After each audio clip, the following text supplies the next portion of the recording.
Bismillahirrahmanirrahim. Assalamualaikum warahmatullahi wabarakatuh. Alhamdulillah wassalatu wassalamu ala Rasulillah wa ala alihi wa sahbihi wa mawalah. Rabbi syrah li sadri wa yassir li amri wahlul 'uqdatam min lisani yafqahu qawli. Rabbi zidni ilma warzuqni fahma. Para pemirsa ACTV yang dimuliakan Allah Subhanahu wa taala, dan senantiasa kita bersyukur pada Allah atas segala nikmat, rahmat dan hidayah yang Allah berikan kepada kita semua. Dan tentu kita tidak lupa bersalawat kepada Nabi kita yang mulia, Nabi Muhammad sallallahu alaihi wa ala alihi wa sahbihi wasallam. Para pemirsa CTV yang dimuliakan Allah, pada pagi ini kita bertemu kembali di Ustaz Menjawab, dan kita akan membicarakan suatu tema, yaitu bangkitlah wahai pemuda. Para pemirsa CTV yang dimuliakan Allah, kita ketahui bahwa para pemuda adalah orang-orang yang diberikan keistimewaan di dalam agama kita, agama Islam, sehingga apabila kita lihat ayat-ayat suci Al-Quran, maka banyak sekali ayat-ayat yang menyebutkan tentang pemuda. Satu ayat misalnya di dalam surah Al-Kahfi ayat 13, Allah Subhanahu wa taala menyebutkan, A'udzu billahi minasyaitonir rajim, innahum fityatun amanu bi rabbihim wa zidnahum huda. Sesungguhnya mereka, yaitu Ashabul Kahfi, sesungguhnya para penghuni gua, mereka itulah para pemuda-pemuda yang beriman kepada Allah Subhanahu wa taala, dan kata Allah, wazidnahum huda, dan kami tambahkan lagi hidayah kepada mereka. Mereka setelah beriman tentu dapat hidayah dari Allah Subhanahu wa taala. Dengan keimanan itu, lalu Allah menambah hidayah lagi kepada mereka. Nah, para pemirsa CTV yang dimuliakan Allah, begitu juga misalnya Allah menyebutkan tentang kisah Nabi Ibrahim alaihissalam melalui ucapan dari masyarakatnya. Masyarakat itu berkata, Sami'na fata yadhkuruhum yuqalu lahu Ibrahim. Kami mendengar ada seorang anak muda yang menyebut-nyebut, yang mencela-cela berhala ini, yang bernama Ibrahim. Nah, jadi memang Nabi Ibrahim alaihissalam, beliau sudah dikenal sebagai orang yang bertauhid sejak masih muda. Beliau anti terhadap penyembahan berhala. Begitu juga misalnya disebutkan oleh Allah Subhanahu wa taala surah Al-Kahfi di ayat 60.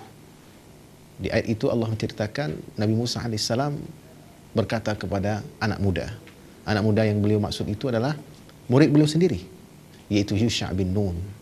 Dan kita ketahui bersama bahwa Yusha' bin Nun adalah pelanjut dakwahnya Nabi Musa alaihissalam. Beliaulah yang mengajarkan kitab Taurat kepada masyarakat Bani Israel sepeninggal Nabi Musa alaihissalam.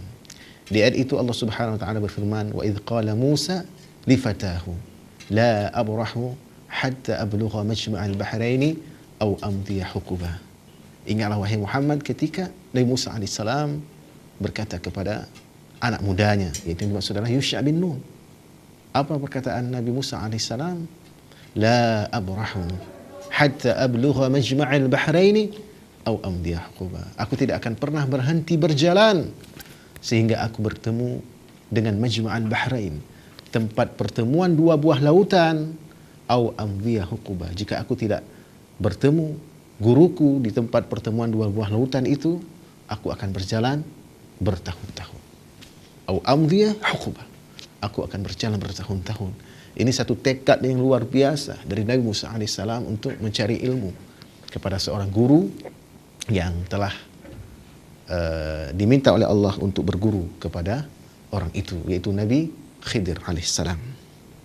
Para pemirsa yang Allah muliakan, ada satu kisah yang khusus bicara masalah anak muda.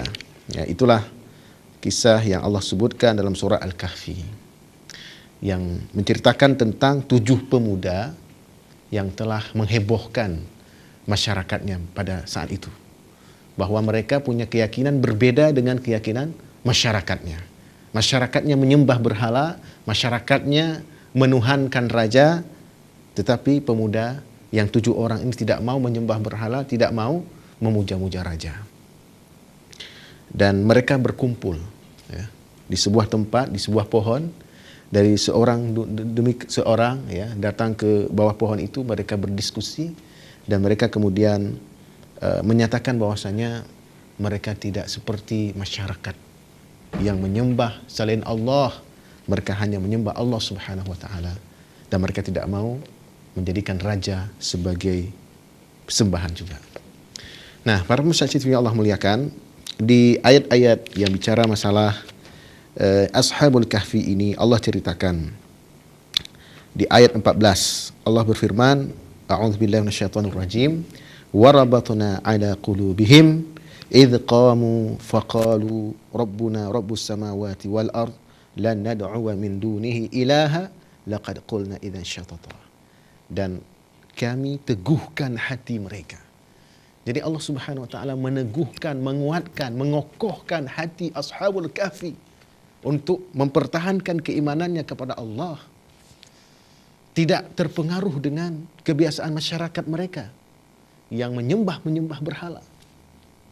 Allah teguhkan hati mereka untuk hanya beriman kepada Allah. Idh qamu, ketika Ashabul Kahfi itu berdiri.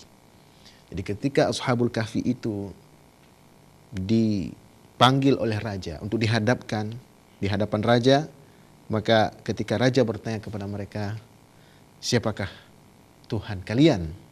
Maka 7 orang pemuda ini menjawab, faqalu rabbuna rabbus samawati wal ardh. Tuhan kami adalah Allah yang maha menciptakan langit dan bumi. Lan nad'u min dunihi ilaha. Kami tidak akan menyembah selain Allah saja. Laqad qulna idzan syatata. Jika kami sampai berpendapat ada Tuhan selain Allah, maka itu sesungguhnya telah jauh dari kebenaran. Para pemirsa TV Allah muliakan, lalu para Ashabul Kahfi ini kemudian mengatakan, haula'i qaumun ittakhadhu min dunihi alihah laula ya'tuna 'alaihim bisultanin bayyin faman adlamu mimman iftara 'ala Allahi kadhiba. Kaum kami telah menjadikan selain Allah sebagai tuhan-tuhan untuk disembah. Mengapa mereka tidak mengemukakan alasan yang jelas tentang kepercayaan mereka? Nah, jadi bagaimana anak-anak muda memiliki pemikiran terbuka, hati mereka jernih, pikiran mereka terbuka, ya, dan wawasan mereka luas, sehingga mereka berani berbeda dengan masyarakat mereka. Mereka katakan, laula ya'tuna 'alaihim bisultanin bayyin. Ya, mengapa masyarakat kita tidak mengemukakan alasan yang terang, alasan yang jelas tentang kepercayaan mereka? Faman azlamu mimman iftara 'ala Allahi kadhiba. Siapakah yang lebih zalim daripada orang-orang yang mengada-ngadakan kebohongan terhadap Allah? Nah, jadi orang-orang yang menganggap ada Tuhan selain Allah adalah orang-orang yang mengadakan kebohongan terhadap Allah, dan tidak ada lagi kezaliman yang lebih besar selain daripada mengada-ngadakan kebohongan terhadap Allah tersebut, yaitu melakukan kemusyrikan. Dalam surat Luqman Allah jelaskan, dan melalui ucapan Luqman, inna syirka la zulmun 'adzim. Sesungguhnya kesyirikan adalah kezaliman yang besar. Para pemirsa yang Allah muliakan, kemudian di ayat berikutnya, di ayat 16, ya, Allah menyebutkan tentang Ashabul Kahfi ini. Allah berfirman, wa idh i'tazaltumuhum wa ma ya'buduna illallah fa'u ilal kahfi yanshur lakum rabbukum min rahmatihi wa yuhayyi lakum min amrikum mirfaqa. Dan apabila kamu meninggalkan mereka dan apa yang mereka sembah selain Allah, maka carilah tempat berlindung ke dalam gua itu. Baik, para pemirsa yang Allah muliakan, kita akan lanjutkan setelah pesan-pesan berikut ini.